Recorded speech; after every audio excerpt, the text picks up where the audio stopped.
So I'm back here for day 2 of working on the car.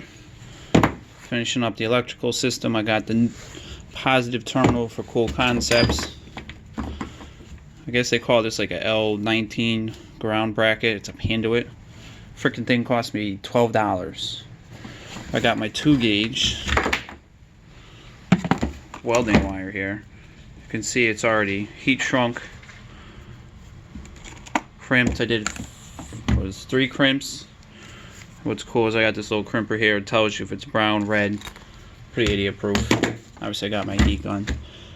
So the next couple steps are going to be basically taking the battery out, reaffirming the new ground, making a nice little jumper for the fuse block, the fusible link block to go to the Cool Concepts.